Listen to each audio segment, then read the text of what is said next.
afternoon, a meeting of champions, perhaps a Super Bowl preview. The Pittsburgh Steelers and the Green Bay Packers. Both, of course, figuring in the playoff picture, and here's how it stacks up.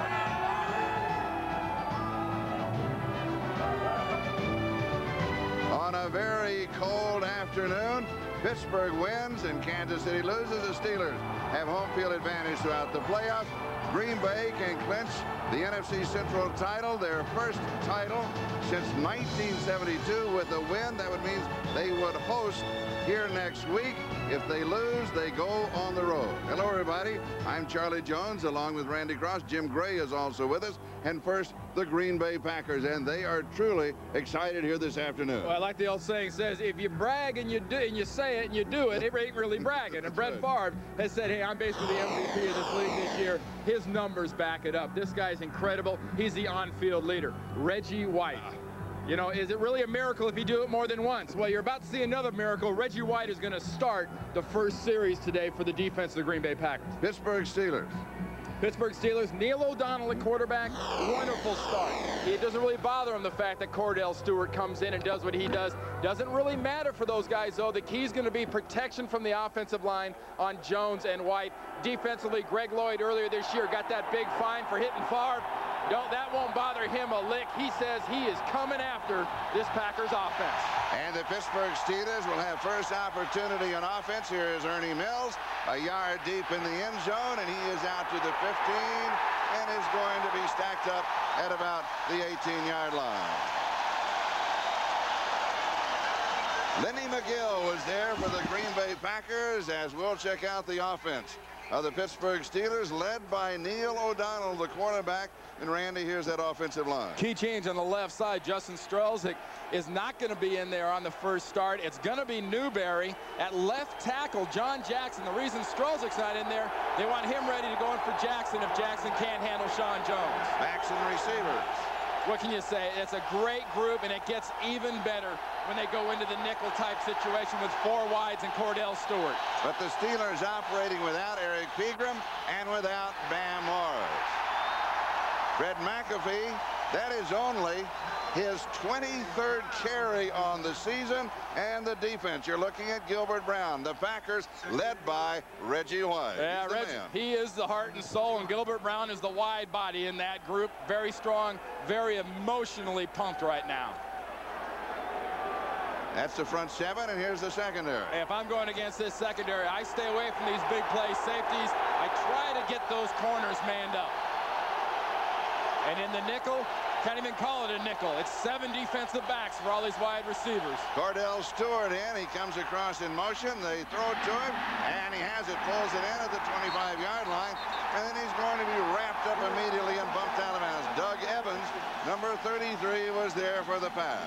Well, now, did you notice how they tackled Cordell Stewart there? There was none of this handsy, grabsy kind of thing. Gee, it's only a quarterback playing wide receiver. People have watched the tape. They've seen what happens. Simmons misses that, but there's not much miss right there in Doug Evans. He gets all of them. That's how you got to tackle this great big physical guy. 3rd down and 4. You know, 6'2", about 215 pounds, 4'4" in the 40. It's a scary package to be playing quarterback. From the shotgun. And there will be the first down. Andre Hastings has the reception. Leroy Butler makes the stop for Green Bay. So the Steelers converting on their first 3rd down opportunity. You're going to see things a little different out of this offense because, as Jim Gray said in the pregame, very banged up at the running back position. So you got to start using kind of like the dreaded term West Coast offense does. Well, kind of like that offense, you got to use these receivers in the short passing game as the run. First down for the Steelers. Ball game just underway. Opening drive. Temperature about 20. Wind chill factor 0. Incomplete. Ernie Mills, the intended receiver. Greg Newsome has the coverage. What's going on in Kansas City? Let's go to New York for an update. All right. right, Charlie, in Kansas City, Seattle Seahawks looking for a playoff berth. This is not the way to go about it. Tamarick Vanover returned to kickoff against them in week 1. He does it here with the opening kickoff, 89 yards. And just like that, the Chiefs lead the Seahawks 7-0. They're barely underway at Arrowhead, Charlie. All right, thank you, Greg. Here, of course, we are scoreless. The Steelers and the Packers. O'Donnell sets, fired, and he is right on target to Ernie Mills. And for Mills, that is his 34th reception on the year. Newsome makes the tackle for Green Bay. Interesting, though, we understand in Kansas City, although everybody here is wondering, and the Pittsburgh fans, of course, are wondering what is going on in the Kansas City game, we understand that in Kansas City, at Arrowhead Stadium, they are not going to announce the score, the running score, on this ball game. They're keeping it a big secret. Yeah, Carl Peterson and Marty Schottenheimer don't want to focus on home field advantage and how's Pittsburgh doing. They want it on that football game against Seattle. Well, how is Pittsburgh doing? They have a drive underway. They started back at the 19. Has a man open down the sideline, and it is incomplete. Could not quite get to it, and that is Ernie Mills. Well, what's happening right now is Green Bay is very aware of where Yancey Thigpen is. He comes into this game as the leading receiver for the Steelers. They're rotating things to your right as from this shot right here, and that's leaving Mills on the other side free in that situation I talked about. Get him manned up, he can get open. He gets open, you got to get him the ball, and he's got to catch it. Second down and 10. Fred McAfee and Tim Lester are the running backs.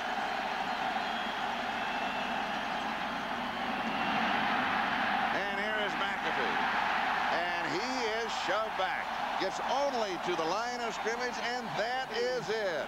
George Teague, Wayne Simmons for Green Bay. Oh, they were waiting for it. Well, they were. This offensive line right now is playing like a group that's protecting the passer very well, but isn't doing much in the running game. Sean Jones just dominant right there when he's matched up man-on-man against a tight end in the rookie Bruner. He just blew him into the backfield and shut that play completely off. Third down and 10. 5 wide receivers in the sentinel running backs. And O'Donnell goes to a shotgun without a back to protect him. Now he has a tight end moving in to protect him. Going deep quickly. Single coverage downfield. He had pressure. Green Bay said if he does that, we're coming with everybody. Doug Evans of the coverage for Green Bay. And that's the point the defense wants to make. If Bill Cowher is going to use this many receivers, this is exactly what you want to do against Neil O'Donnell in this offense. You want to put a smack on the quarterback. You want to man him up downfield, and you want to make him throw within about 2.5 seconds. And he just didn't have anywhere to go.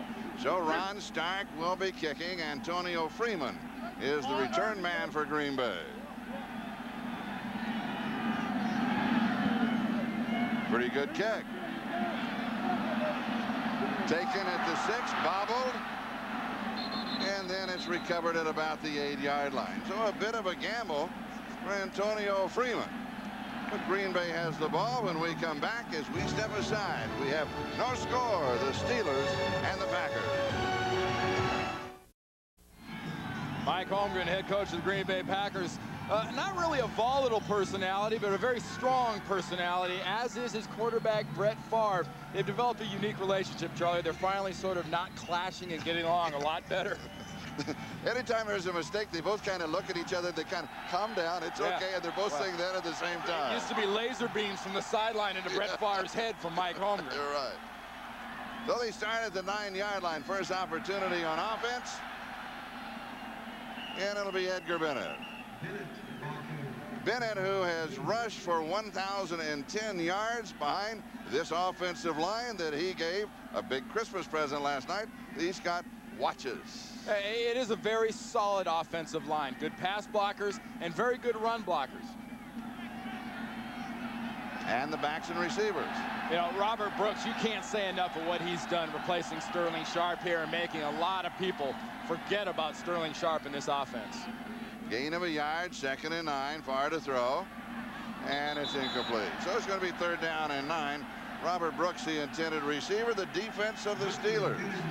Yeah, we saw a quick pass right away. The reason this front 7 pressures so well from the outsides and squeezes the quarterback. They block a lot of passes, too. They got to throw it quick against this D. How about the only team that runs a 3-4 also? One of the few left. Secondary. Carnell Lake, Pro Bowler as a safety, wants to credit that to the respect he gets around the league as a football player. And in the nickel, Oldham and Fuller. Third down. 3rd and 8, far side, first down. Huge play for Green Bay.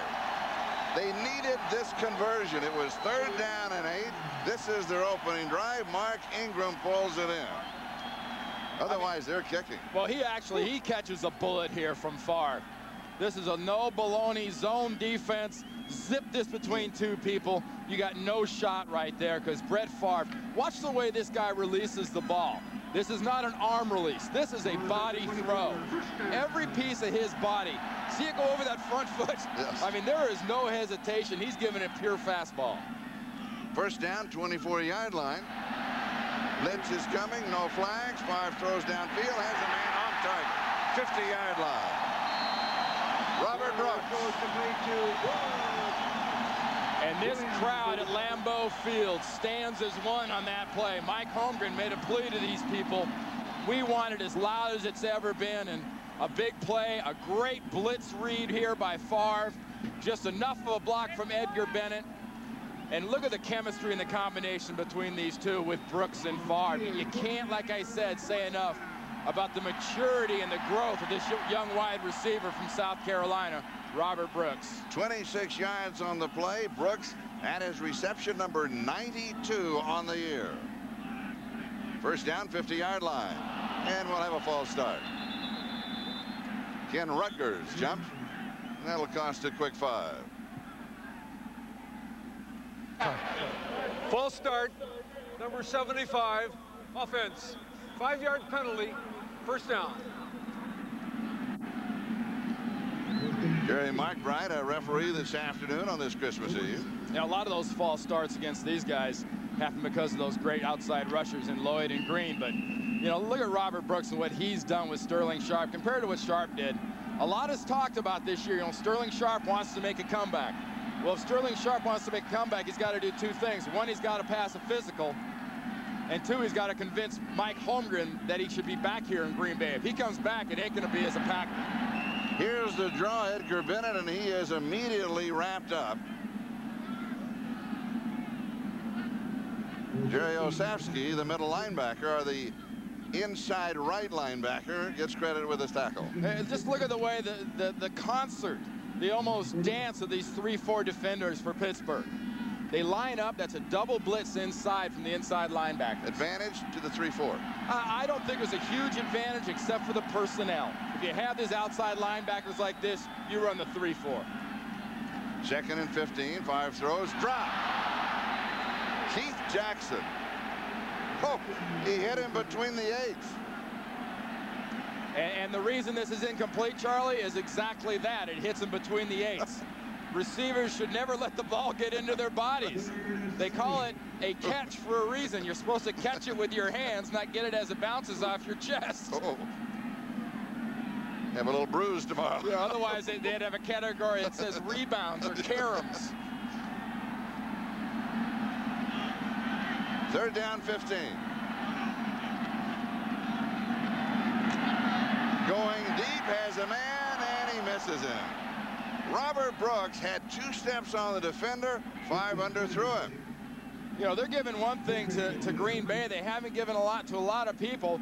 That is a steady diet of 5 to 6 man rush into Brett Favre's face, and they're giving him some man coverage. Instead of running their usual blitz zone, there's an awful lot of man down there. If they can handle this blitz, and Brett Favre can get the ball to his receivers, he can put up some good numbers. Hintrick will be punting. Andre Hastings is the return man for the Steelers. And taking all the time in the world. Oh, good kick. Whoa, good kick. Hello. And he sticks it. Lenny McGill covers it at the 8-yard line. Oh, what a great kick by Craig Hintrick. We have no score. We'll step aside. Back to Green Bay and the cold weather in a moment. The NFL on NBC is brought to you by Compaq. Has it changed your life lately? By the cars and trucks 36 million people depend on every day. Genuine Chevrolet. By Sega Saturn, the next generation video game system that's a little too real.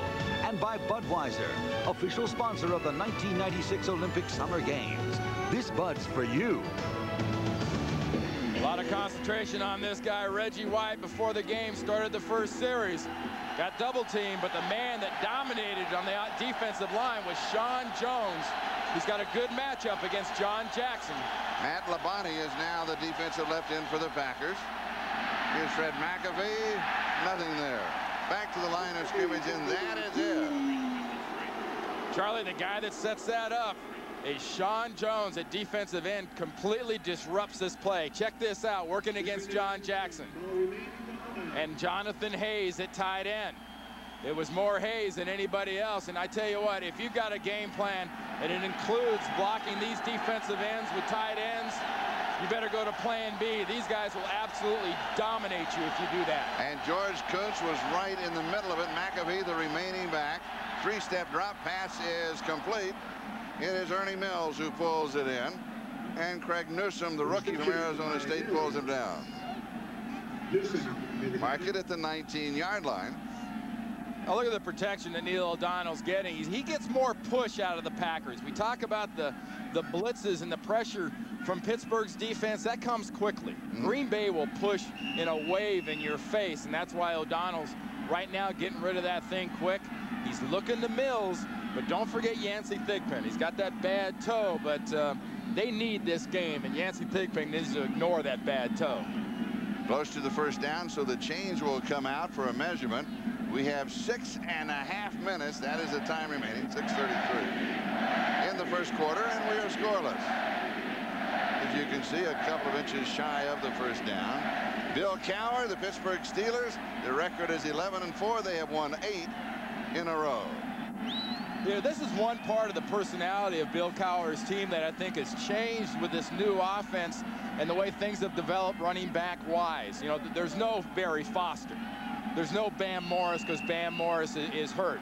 Ron Earhart's done, I think, probably the best job of any assistant in the NFL of adjusting his offense to the talent that he has, but they don't have that big, strong, physical, attitude-type guy anymore in the backfield. But they do have Cordell Stewart. A little quarterback sneak, right side, he picks up the first down. The man who has the nickname of Slash, quarterback, receiver, running back, maybe a punter today from what we understand. And we had a nice visit with him. Well, 6'2", 215, he can get you some tough yards. He can make people think. And you mentioned the punting idea, Charlie. If you see Cordell Stewart punt today, you're going to see it on a fourth down situation out of a shotgun. You're not going to see it out of normal punts. Play action fake, O'Donnell. Juggling, no, can't pull it in. Ernie Mills. Newsome with the coverage. They're picking on the rookie at left corner, number 21, Craig Newsome from Arizona State.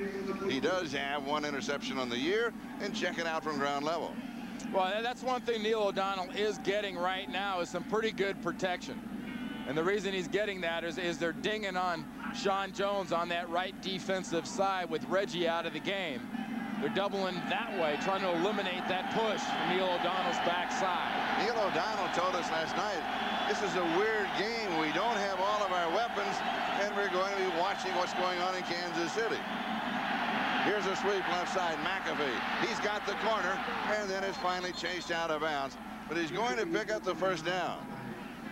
Doug Evans finally takes him out of bounds for Green Bay. Yeah, I don't buy that weird game thing, though, Charlie. This is a football team that blew home field advantage last year, losing to San Diego in Three Rivers. They want that home field advantage. That type of a running play to go with the passing type attack they have is important. You know, people say, who's Fred McAfee? Who is Fred McAfee? Well, Fred McAfee got a lot of good quality yards for Jim Mora down in New Orleans back in the years that Dalton Hilliard and them were hurt. He was a real good, strong backup for the Saints. He was their leading rusher one year. Over the middle in a crowd and held on. Outstanding reception by Mark Bruner, the tight end. Fred Strickland was all over him. Bruner's first reception, 24th of the year. Well, a good, strong group of rookie tight ends this year in the NFL, and here's a good job of concentration because it bounces off his hands and a couple of Green Bay Packer hands before it finally settles into his chest. 2nd and 4. This drive started back at the 9. 4.5 minutes left, first quarter. We're scoreless. McAfee tries the left side, nothing there. In case you joined us late again, Eric Pingram, who had rushed for 813 yards, and Bam Morris. They're two key running backs, both inactive for this ball game. Pingram with a rib problem. Bam Morris has a hamstring. They want to get them well for the playoffs. Well, McAfee is functionally the only healthy running back you have for the Pittsburgh Steelers. John L. Williams, they really don't want to use him. He's got a dinged up knee. Avery's a little dinged up. Lester's got the shoulder, so it's one of those good news, bad news for McAfee. Shotgun, 4 wide receivers. Good protection. Buys some more time. Throws underneath the coverage. The pass is complete. First down, Yancey Thigpen. Newsom and Butler on the stop. Thigpen was stunned when he was hit for a moment. Well, we've been talking about where is Yancey Thigpen. He comes into this game as the leading receiver, and Neil O'Donnell doesn't find him until the pressure makes him leave the pocket. When he leaves the pocket, see Thigpen bottom of the screen, he adjusts to Neil O'Donnell. That's a quality sign of some good, strong coaching in an offense when your receivers adjust to where the quarterback is and slide. And you watch number 21, Craig Newsom. He is down. Injury timeout. Back in a moment. Coming up next, the Raiders host the Broncos in a Wild West showdown, or the Dolphins battle the Rams. The stakes are high in Game 2, next on NBC. Yancey Thigpen just tied the Steeler team record, 80 receptions in the season, held by John Stallworth. By the way, thus far in the first quarter, Pittsburgh has had the ball just over 8 minutes to Green Bay's 3 minutes and 20 seconds. And that's the time remaining, 3:37. First period, no score. Just a bit off target. Thigpen, the intended receiver. Lenny McGill, who has replaced Newsom at the corner, and that's who they come picking on. Well, it's a sure sign, Charlie. We're watching 1995 NFL football. We got the Pittsburgh Steelers, the Green Bay Packers, the day before Christmas, and the ball is in the air on a constant basis. This is the year of the pass. This is the home of the old term home field advantage. When you used to want to play here at Lambeau Field on a frozen field and pound the ball, now they're flying. 2nd down and 10. Here's McAfee. Green Bay has taken the running game completely away from the Steelers. Well, you know, one thing that happens there is Pittsburgh tried to pull their center, Dermontti Dawson. Great idea. You know, we used to do that in the San Francisco offense. How do you nullify that? You get penetration, you knock the center there, 63 Dawson, back into the backfield. That breaks up the blocking patterns, that breaks up the interference, and the only interference you got left is all wearing green Packer jerseys. And as a note, Reggie White is a defensive left end for Green Bay. 4 wide receivers on the set, 3rd down and 13. O'Donnell spins away. He could be caught from behind. He's chugging. He's got the corner out. Is he going to get it? Not quite. He's going to be a yard shy of the first down. He had the angle and the race was on. Well, the problem with the race, he was racing this guy right here, Reggie White. If you have any doubt of how tough this guy is, remember he had a bad right knee. He's got a bad left hamstring. If this is a full speed Reggie White, Neil O'Donnell's on the ground right here. Reggie White can't open up. He can't run full speed. What he can do is emotionally carry this team on the shoulders. John Yurkovich, defensive lineman, told me, as long as we can look on the sideline and see the big dog over there, we know it's a plus. 4th down 1, Cordell Stewart, the quarterback. Last time, quarterback sneak. This time, it's the option and the pitch, and it's going to be close. Depends on the spot that they get. Fred McAfee on the option down the line. Cordell Stewart, George Coons with the stop, and Green Bay has held. They take over on down. Charlie, it's going to be the other way for Green Bay. You know, even in this league, with a great athlete like Stewart, you don't want to risk his body. You run an option, you tell him the idea is to pitch it. Well, the quarterback's not the only one that knows that. The defense knows that too. They see an option, they say, the heck with the quarterback, let's get the running back, and that's exactly what happened. Oh, yeah, I want to wish everyone out there a Merry Christmas and a Happy New Year.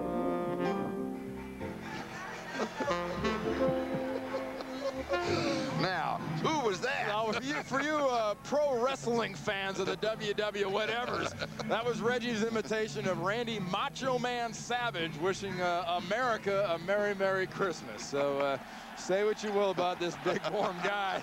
He has got a wonderful sense of humor besides everything else. This will be the 10th play, only the 10th play in the ball game for Green Bay. 7-step drop. Pump fake, comes back underneath the coverage. Here's Robert Brooks. And Brooks spins loose for a first down. Pittsburgh, by the way, has run 29 plays. And there's two things that have really, or last 2 weeks, that have bothered the Pittsburgh Steelers. One has been a quarterback who can just move around enough to stay mobile and stay out of the way. Exactly what Favre does. Goes about the 4th or 5th receiver when he dumps this off to Brooks. The second thing has been poor tackling. It's surprising in a big, strong, aggressive defense like that, it can be a problem. But right there, you've got guys standing around waiting for somebody else to make a tackle. 50-yard line, first down. Edgar Bennett, nothing there. The watches that he gave his offensive lineman. Movado. Oh, those are nice. I got no idea what Movado is personally, but Levon Kirkland ain't standing around waiting for a watch on this one. He's checking that. I told him that I was one of his offensive linemen. He wouldn't buy that.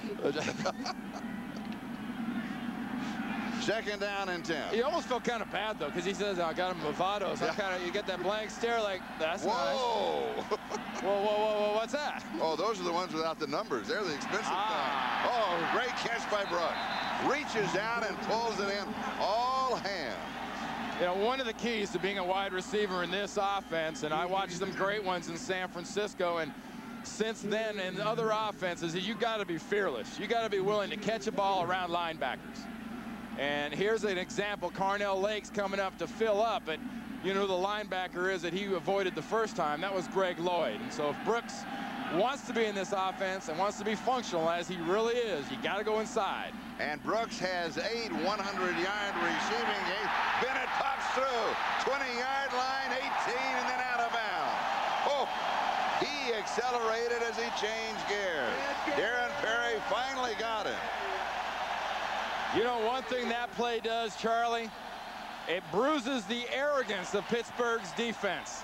They told us last night, this offensive line can't hurt us. They can't smash the ball in our face. Wrong.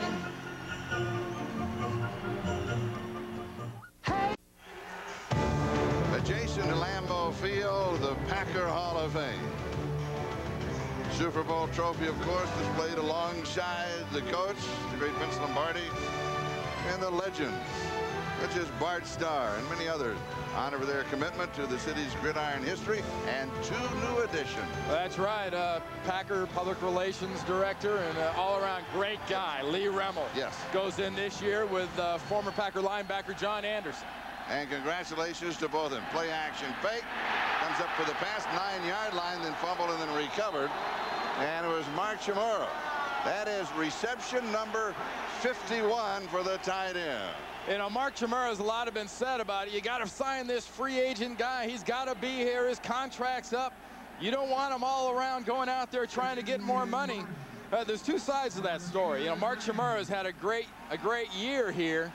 He's had the whole deal with Brett Favre, his best buddy, getting him the ball. But Chimura's got to understand this system is perfect for him. It won't always be like this around the league. And a clean hit by Myron Bell, and he stayed away from the helmet. Big hole right side, diving end zone. Edgar Bennett, 7th touchdown of the year. And a Christmas present right up there.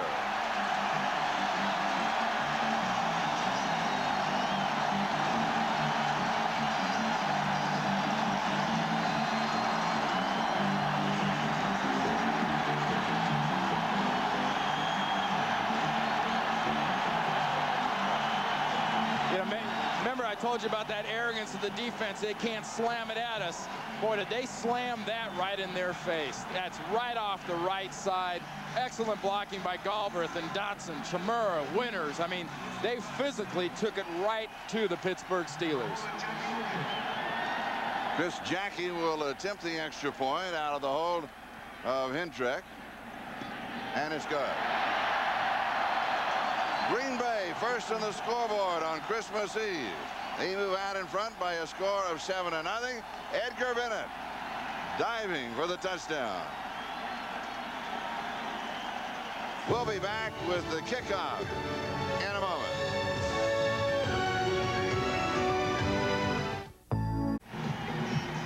.14-18 time remaining, first half. Yeah, the scoring drive, 63 yards in 6 plays. Bennett from 9 yards out for the touchdown. And so Craig Hendrick is going to kick off for Green Bay. Ernie Mills is the return man. He is deep for the Steelers. It's off to the far side. Will be taken by one of the upbacks. And that is McAfee. And so the Steelers will now go to work. Let's look at that touchdown play. Watch the block by Chmura here and the combination block right here between Dotson and Galbraith. There's the combination. Chmura turns green. Now watch something else. Look how there's no hesitation for Bennett. Bennett goes right into the stands. There's a love affair between the Packers and the fans here. Could you see a player going in the stands around those no-class morons in Giant Stadium yesterday? They'd have cut him. They'd have cut him with the ice. Steelers 31-yard line. They open this drive. Pump fake. Nobody is there. Has to pull it down and is sacked. Kaburski gets the sack. And Charlie, remember what I told you. This is not a defensive line in a front that gets to the quarterback fast. They're going to push. They're going to push. When they wear you down and cover the guys, that's when they get their sacks. And that's how Kaburski got his. 27-yard line, 2nd and 14. Boy, the emotional edge right now is definitely in Green Bay's favor. Mike Holmgren, the head coach, said he wanted a lot of crowd noise. He is getting it. Sweep right side. Just a few yards for Fred McAfee before he is ridden out of bounds by George T. Yeah, it's not a whole lot of yards on that pickup, Charlie, but you gotta like it if you're standing on the sideline and you're Bill Cowher, because with this emotional tie between the crowd and the Packers being pumped, trying to win this first NFC Central since 1972, you need some plays that are attitude plays, and that's an attitude play when your running back carries defenders out of bounds and won't let them get hit the other way, and that's an attitude coach right there. And Bill Cowher is a guy I think most people that have played this game would love to play for. 3rd and 6. Shotgun. Incomplete. In and out of the hands of Ernie Mills. And that was catchable. It'll be 4th down. The Steelers will have to kick it away. Antonio Freeman in the deep position. Stark will do the punting. Oh, Ron Stark will be kicking.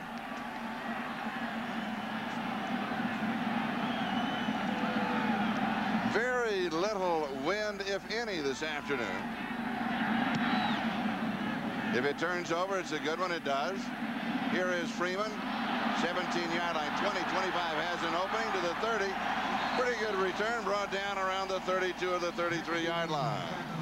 Fred McAfee makes the tackle for the Steelers. We'll step aside. When we come back, Green Bay will still lead 7-0. NBC is brought to you by Buick and your local dealers. Remember Buick, the new symbol for quality in America. By Tylenol, the pain reliever hospitals use most. By IBM, solutions for a small planet. And by Sears. Come see the merry side of Sears. 12:50 time remaining first half. Green Bay up 7-0, and they have the ball.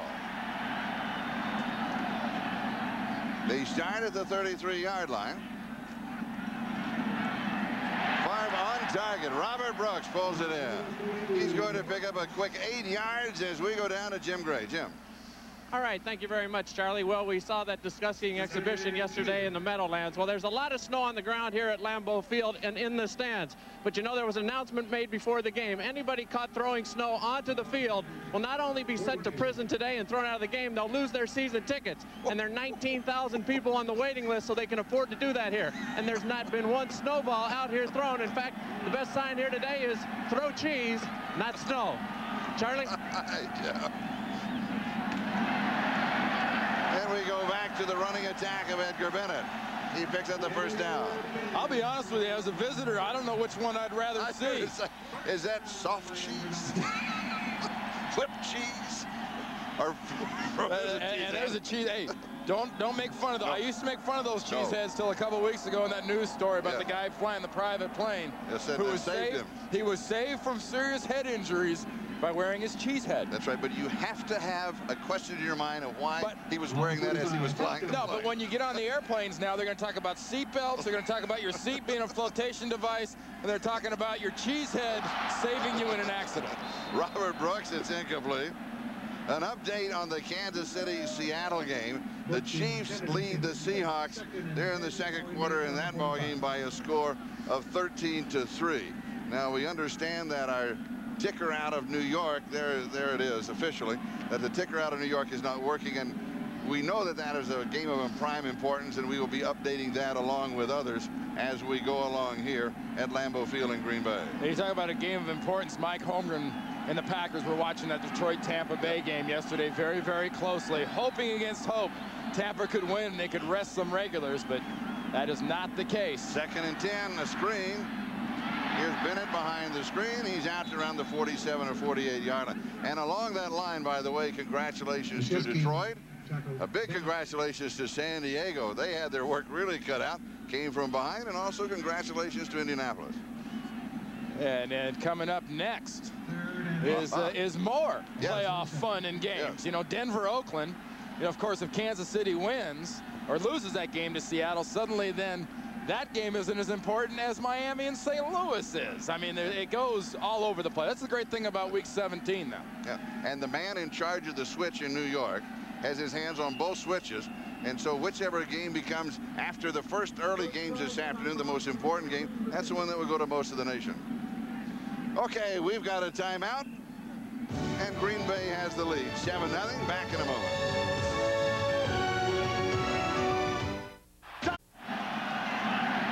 Brett Favre, the charismatic quarterback of the Green Bay Packers, has protection, has a man wide open. It is Brooks. And Brooks goes to the 35-yard line of the Steelers.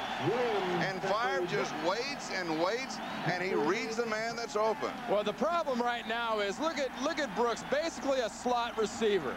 You got to be out of your ever-loving mind if you play this style of an offense, and you got a motion man or a slot receiver that you don't put a body on. If you don't put a body on him, it's like not putting a body on Jerry Rice.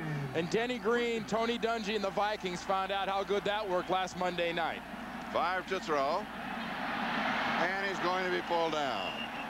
There's my guy. Kevin Green gets the sack. That is his 9th of the year. Kevin, you know how long I've been out of the league, Charlie?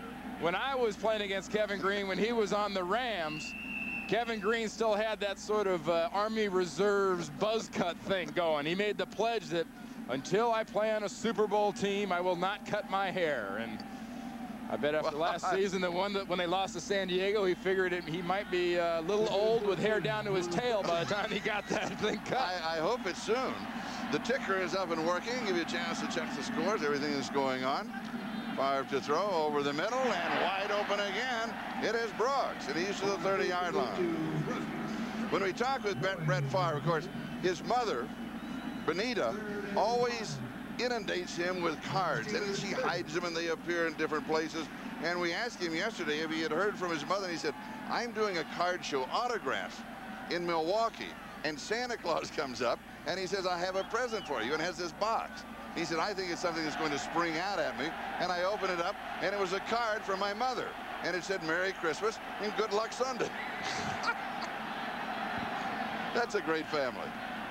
30-yard line. 3rd down and 5. Watch the slots, Charlie. Rolls away, fumbles. Pittsburgh has the ball. Favre trying to buy some extra time to roll away from a possible sack, and he gives up the fumble. Well, Charlie, if you're going to roll, I don't know if you don't want to roll right towards Kevin Green's push rather than left towards the safety blitz coming right there with Carnell Lake coming out of that backside slot. You know, it's one of those, you know, we're not going to do much blitzing. We're not going to do much to Brett Favre. Yeah, right, guys. So far, all we've seen out of this defense of Dick LeBeau's and Cowers is blitzes on Brett Favre. And for Green Bay, that is only the 6th fumble that they have lost this year. Steelers with an opportunity on the turnover at their 47-yard line. And Neil O'Donnell cashes in immediately with a 1st down as he goes to Yancey Thigpen. That's the record for Yancey Thigpen, Charlie. He breaks the record of John Stallworth, now with 81 receptions on the year. And this is the type of pass play that Neil O'Donnell and this offense need a whole lot more. Little quick stuff to the outside. Start wearing down the inside. And speaking of the record, here is John Stallworth when he set the record with the Steelers. Well, the unsung star. Everybody wanted to talk about Lynn Stallworth, but our Lynn Swan. On the draw, McAfee, and wrapped up immediately by the Packers. They have completely shut down the rushing attack of the Steelers, although the Steelers without Pegram and Bam Morris. Well, it's really showing you what a running game can do to the passing game. The Packers are being very effective because theirs is working, and they're able to throw inside. Ron Earhart, there's offense is not running inside effectively. So right now they've been limited to basically outside pass plays. 2nd down and 11.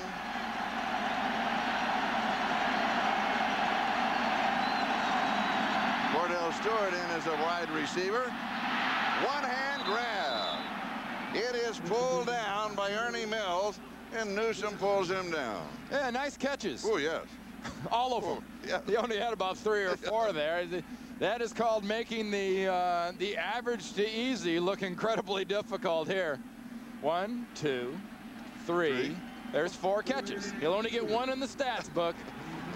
He won't get a 1st down, but he'll get 1 catch and a few yards. It's the problem this offense is having right now is they're dropping the ball. They're just not sharp timing-wise. Kansas City has scored again. They now lead Seattle 20-3 in the 1st half. Off to the right side.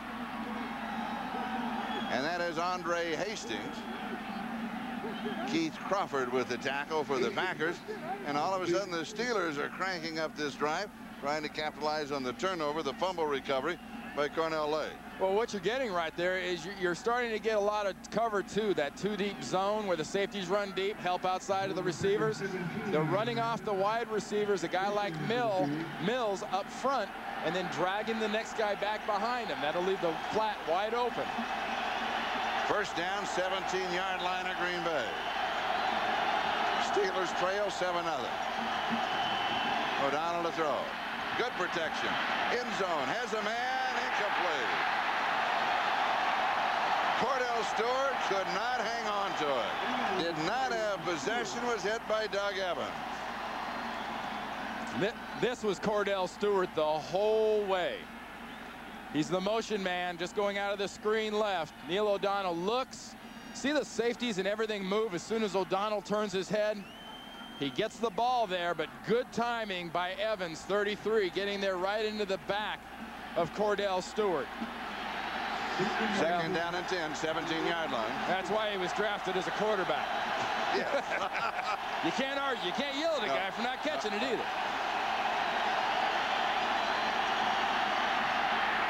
Pressure dropped off to the safety valve, and McAfee has it, and Newsome drops him in his stride. Whoa.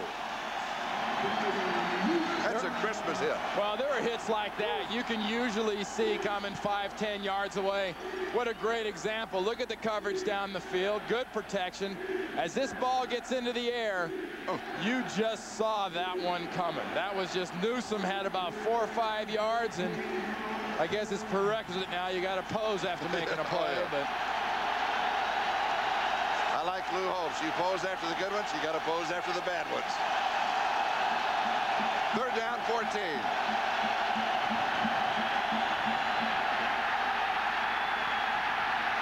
Buying time.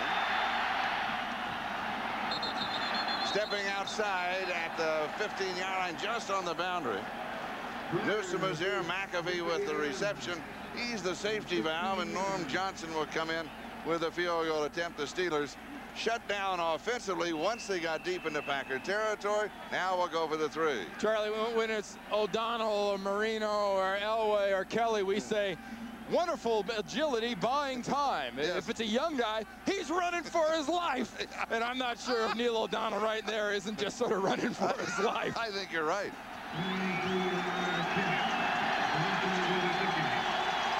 From the 23, 33-yard field goal attempt right down the middle. And so Norm Johnson quiets the crowd. The Steelers are on the board. The score 7-3 Green Bay. We'll be back with a kickoff in a moment.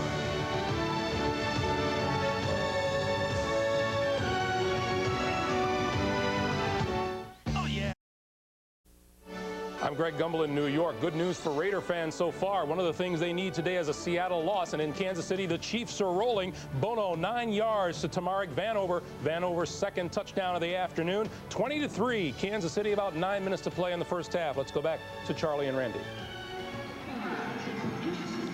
And here at Lambeau Field, Norm Johnson has tied the Steelers team record for most field goals in a season with 33. And he hit his 33rd from 33 yards away. It's amazing this guy's even here with Pittsburgh. I mean, here's a guy that had a great stay in Seattle, an even better, more successful stay in Atlanta. And the only reason he's here in Pittsburgh is that Anderson became available out of New Orleans. Morton Anderson was cut by New Orleans. Atlanta picks him up, suddenly cuts a guy this quality loose.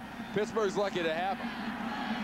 And here's the kickoff. Norm Johnson in his 14th year. Travis Jervey finally picks it up and makes the return. He was back with Antonio Freeman. Darren Perry was there for Pittsburgh. All right, here's the situation. Pittsburgh 3, Green Bay leads 7-3. Now, for Mike Holmgren and the Green Bay Packers, if they win today, it's their first divisional title in 23 years. It means that they will host next weekend the wild card. Now, for the Pittsburgh Steelers, they need a victory today. They're trailing, but they also need Kansas City to lose. Kansas City is winning right now. If that happens, then the Steelers would have home field advantage throughout the playoffs. Otherwise, they have home field advantage except for the championship game right now. I think the most important thing for Pittsburgh, you know, regardless of what Kansas City does, is they need a strong, dominant performance. And so far, Bill Cowher's team has not gotten that. They need something to carry them into this bye week. They're going to have a bye week next week. They need something positive going into this week coming up. You know, for Green Bay and Mike Holmgren, it's very simple. They need that NFC Central title to sort of add that next building block in what Mike's trying to get done here in Green Bay. And more importantly, they want the game next week here in Lambeau Field. They do not want to be on the road. 2nd and 8, fire, pump fake, rolls right. Waves, directs traffic, keeps, turns the corner, steps, throws. Pass is complete. Robert Brooks has it. That is one of those. When Favre goes back to the huddle, they'll say, what did you do? And you say, I don't know what I did. Well, you know what he did, Charlie? Very simple. I mentioned the thing about coaching produces great results technique-wise. Yes. A technique you use when a quarterback moves for receivers, you adjust to your quarterback. You find where your quarterback is. Brett Favre throws this ball, and he's got no business actually finding somebody. But watch Brooks adjust. As Favre slides, he slides. He sees the sideline, he stops.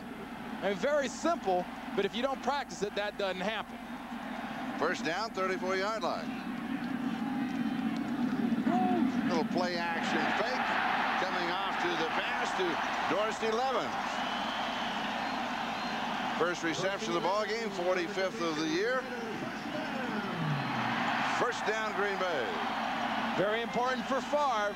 Like we said, quick passing, move around your pocket. And it's something in this offense you've got to have if you're going to play the fullback position. You better have a good pair of mitts to catch the ball. Brett Favre will be the starting quarterback in the Pro Bowl. And Kevin Green awaits him for the Steelers.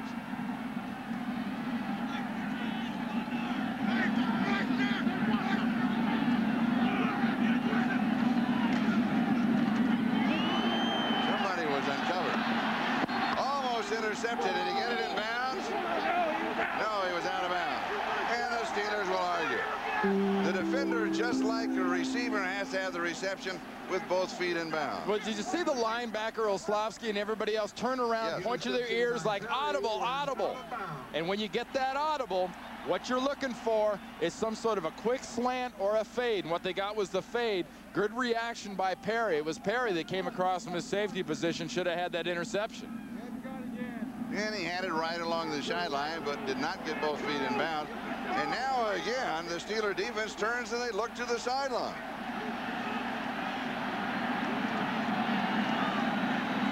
And they have a blitz coming. It's picked up.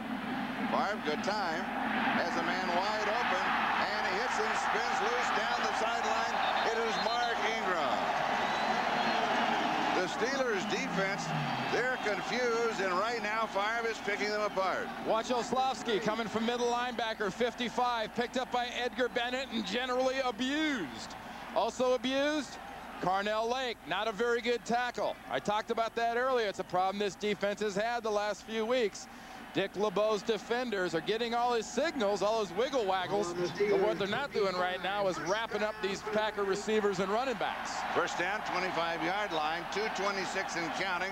Time remaining first half. On the draw. Edgar Bennett.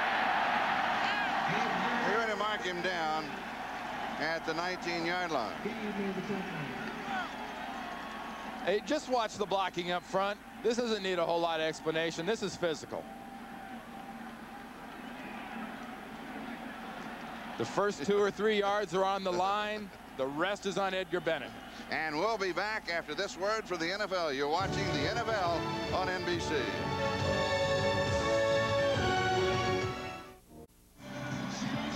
And in the background, that is Santa cheese. All right, let's go down to Jim Gray. Jim? Oh, Jim. There you are. Go, Jim. All right, thank you, Charlie. Well, coming up at halftime, I spoke with John Elway. There was a lot of speculation in Denver this week that this would be John Elway's last game. Well, yesterday he told us he will be back, and he'd like to renegotiate his contract and add some years. We'll have that conversation coming up at halftime. Charlie? And that, of course, is coming up on the Domino Pizza NFL on NBC Halftime Report with Greg Gumbel, Mike Ditka, and Joe Gibbs. And in addition to the interview, we'll have all the scores and highlights and update the current playoff picture, a picture that is painting by the numbers, ever-changing today. I really think playoff games belong here in front of fans like this at Lambeau Field. You know what else belongs here? And as much as they throw stuff at him and hate him in general because he was a Bear, Mike Ditka belongs in this type of a setting here. Yeah, this is at a great Lambeau setting. Field. I mean, how many times did he play in some great games here? And you know, this is the type of place. We were in Cleveland last week for the last game in that stadium. There should never be a last game at Lambeau Field. Into the end zone, touchdown. Robert Brooks. More bonding. Now, earlier you saw the gift of the football to the fans. Here's the gift of the whole body.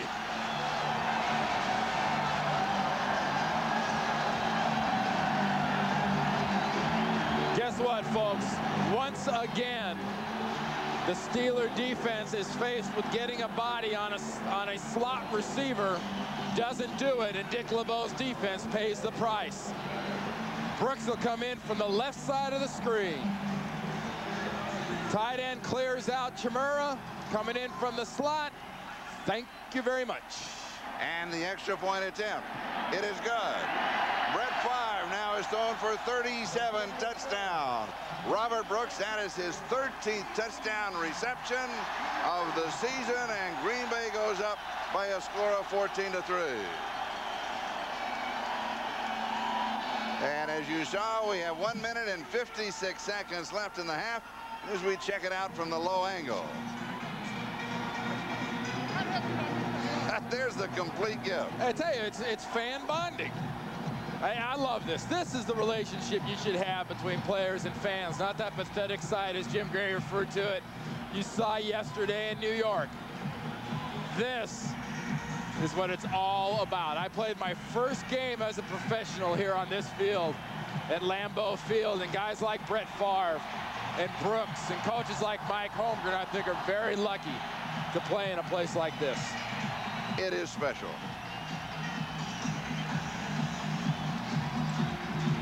.156 time remaining, second quarter, establishing the Packer record for most receiving yards in a season, now 1,477. Formerly held by Mr. Sterling Sharp. Ernie Mills is the deep back on the return team for the Steelers.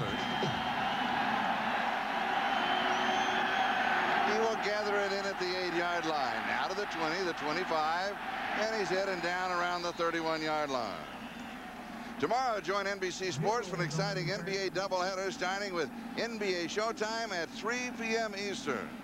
And then watch as David Robinson and the San Antonio Spurs travel to Phoenix to face Charles Barkley and the Phoenix Suns.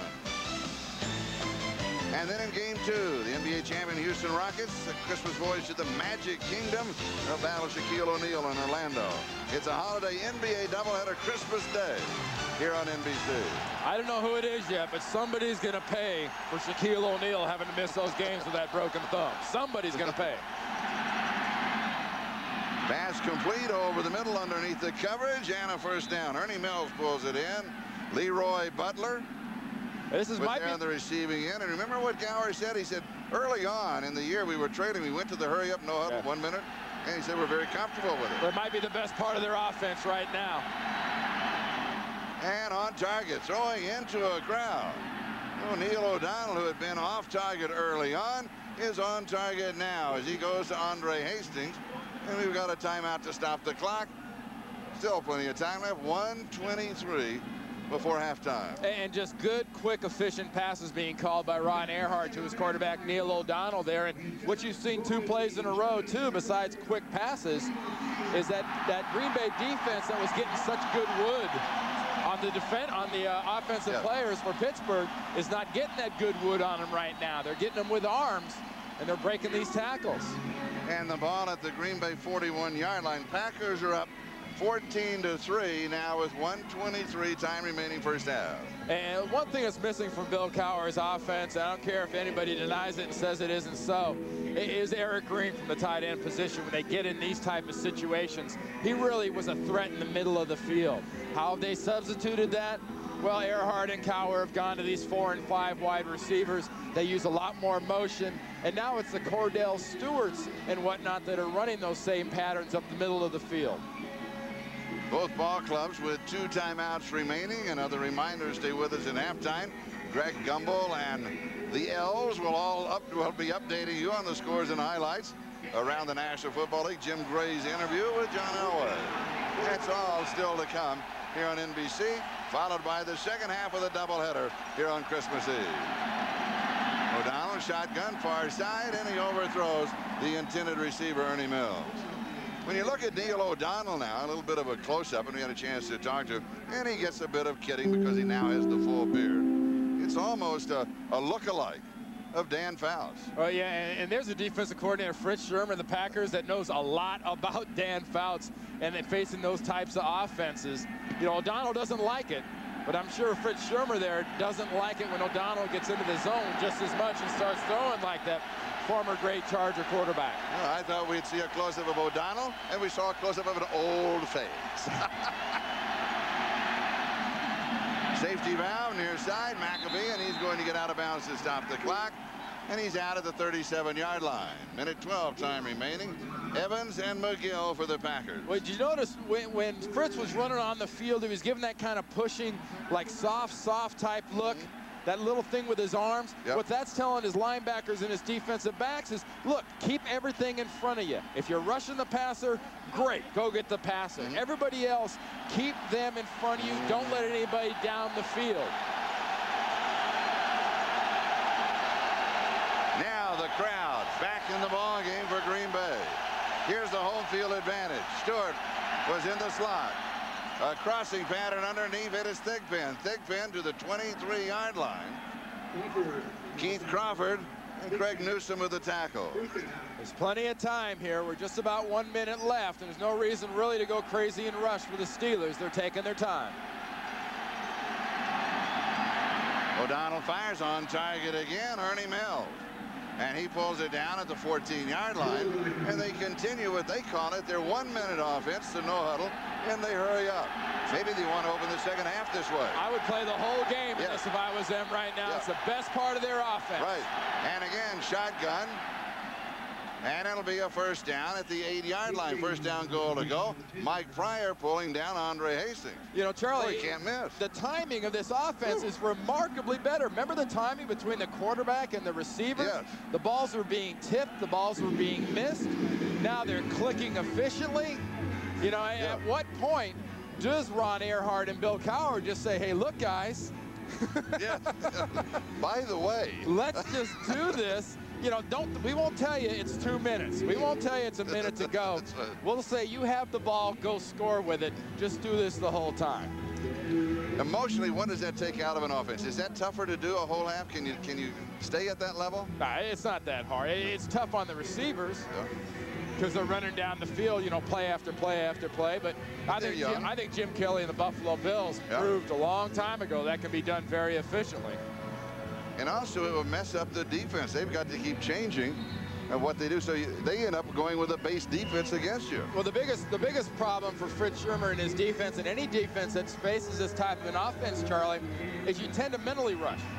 You've got more time than you think. You think because they're not huddling, you can't substitute it. You can't throw your extra bodies in there. You can't get your Reggie Whites out on the field. You can't get that good pass rush on your people. You're wrong. You have to concentrate and adjust, and don't let a slot man run free. 29 seconds, first down, goal to go, 8-yard line. End zone, incomplete. Ernie Mills, the intended receiver, and Craig Newsom was there for Green Bay. What a difference a year makes. It's an old tired saying, but remember that an old power rushing team of the Steelers they had, what, 12 months ago? Yes. It doesn't exist. This is a passing game that can make it happen, and right there is just, you know, a millisecond in timing away from being a touchdown. Second down, goal to go, 8-yard line. Keep track of Cordell Stewart. If he doesn't draw the ball, he'll draw the attention. He comes across in motion. End zone, caught, touchdown. Ernie Mills has the touchdown. That is his 8th of the year. And the Steelers very effective in their hurry-up offense. Hey, and what Ron Earhart does with that play, you saw Cordell Stewart go in motion. He goes off into the flat.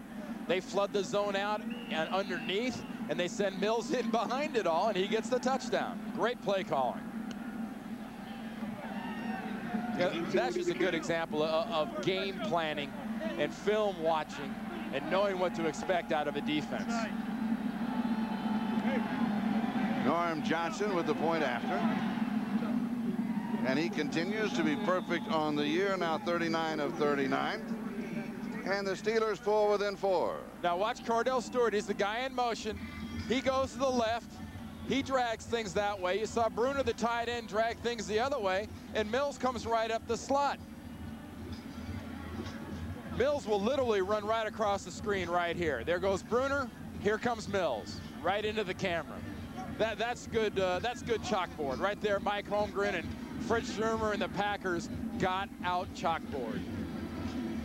Be sure to stay with us with the second half of the doubleheader. Coming up next on most of these NBC stations. Playoff spots, of course, still on the line. Most of you to see the classic rivalry, John Elway. Can he work his magic with the Broncos as they go into Oakland and take on Tim Brown and the Raiders? Others you will see the battle between two teams fighting on a playoff spot. Dan Marino and the Dolphins, they head to St. Louis to take on the Rams. So check your local listings for the game in your area. Actually, just stay tuned, and we'll be going to it after this game is over. First things first, though, we have the halftime update, the Domino's halftime report, and updating everything that is going on today. And they also will explain what's going on as far as the playoff spots in the second half of the doubleheader. Randy, what do you have? Well, you see those four teams in that back half of the doubleheader. You know, they've created the situations they're in. And, you know, you got teams there that are sort of treading water with house safes tied around their ankles right now, trying to get them off. And there's a real good chance there's a lot of house safes going to end up on the bottom of the lake right now for those football teams because they've created their own mess. Deep backs are uptight, expecting this kind of a kick taken by one of the up back. And it is Jeff Thompson. Jamison, the number 3 tight end for the Packers, is the return man. That last drive for Pittsburgh, Charlie, 9 plays. 70 yards, a minute and 36 seconds. Ooh. Like I said, you might want to at least consider Bill Cowher and at least put it up to a vote. You guys want to do this the whole time?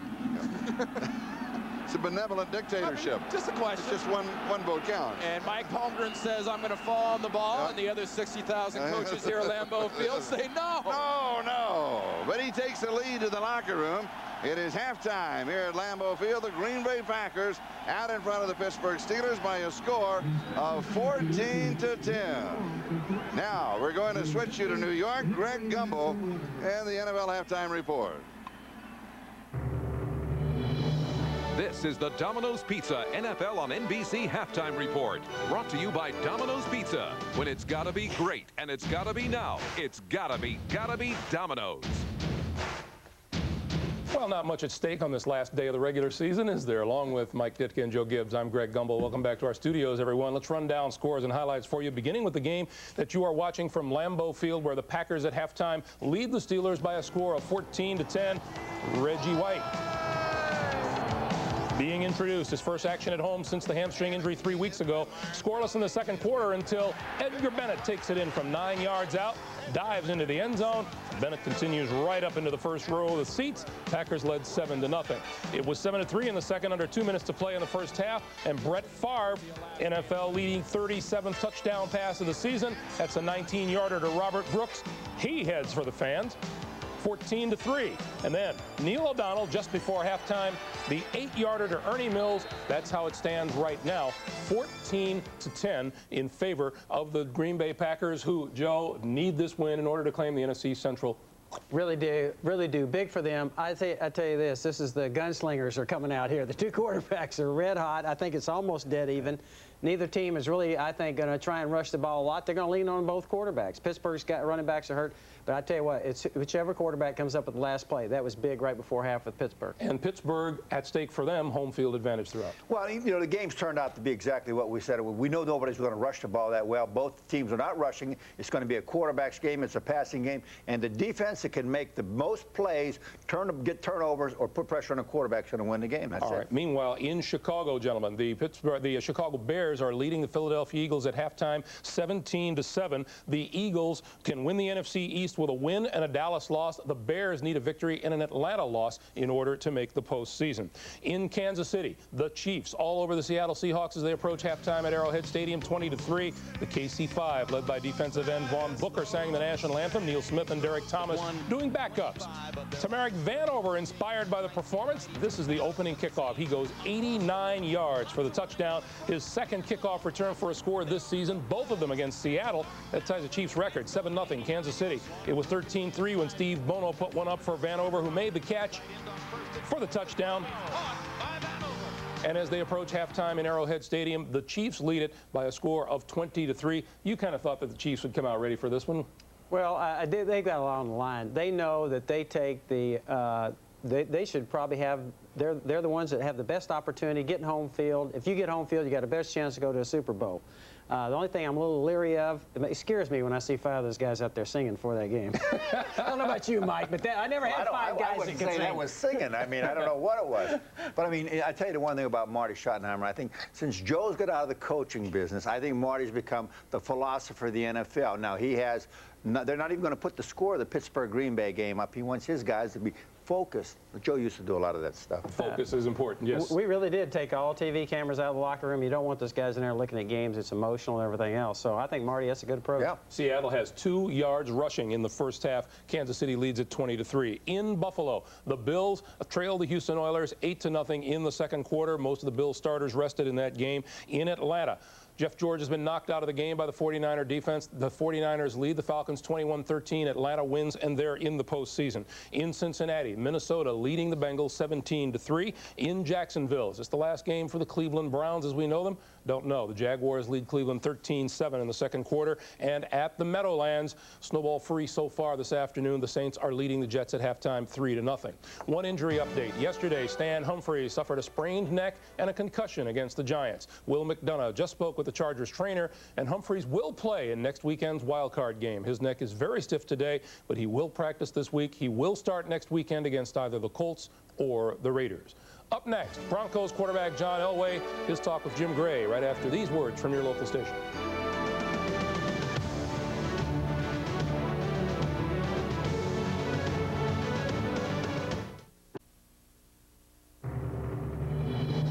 This is the Domino's Pizza NFL on NBC Halftime Report. Brought to you by Domino's Pizza. When it's gotta be great and it's gotta be now, it's gotta be Domino's. The late game most of you will see today is Denver at Oakland. The Raiders hope it means a chance to clinch a playoff berth. The Broncos know it's just a chance to play spoiler. This past week, there's been much speculation in Denver that it might be John Elway's last game. Jim Gray talked with Elway.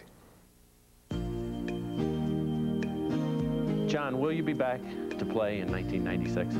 I'm planning on it. I mean, I got still have a year left on my contract, and you know, I think that you go through a year like we've been through, where expectations are always high, and you don't win. I mean, it's a heavy blow. It seems like losses get harder to take the older you are too. So, you know, a lot of things get said and those type of things. Yeah, but I'm planning on coming back and fulfilling my contract.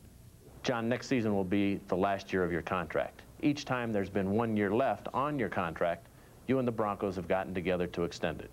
Would you like to extend your contract once again?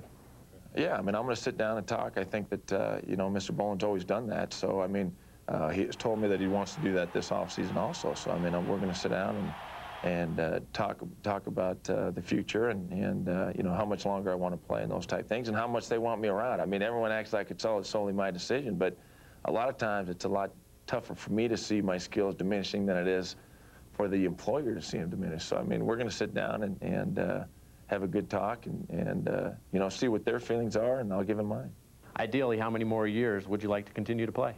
You know, that's kind of hard to say. I think that, you know, I don't think I've lost anything physically. Sure, I've lost a little speed, and I don't, you know, run around nearly as much as I used to, but I think that, you know, my arm's still there, and I can still throw the ball and throw it on target. So, you know, I still feel pretty good about the game, and so, you know, we'll just have to sit down and see what happens.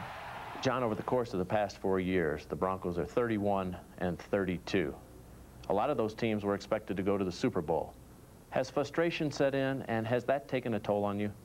Sure, that wears on you. I mean, everybody wants to win, and I think that, you know, your expectation as you get older in this league and know that your career is not too far from being over, that you put that much more pressure on yourself to win at the time, because, you know, I'd love to win a Super Bowl before I get done and win one for Denver, because they've been great to me. So, I mean, yeah, I mean, that adds to the frustration, just because, you know, your lifespan is not nearly as long as it once was.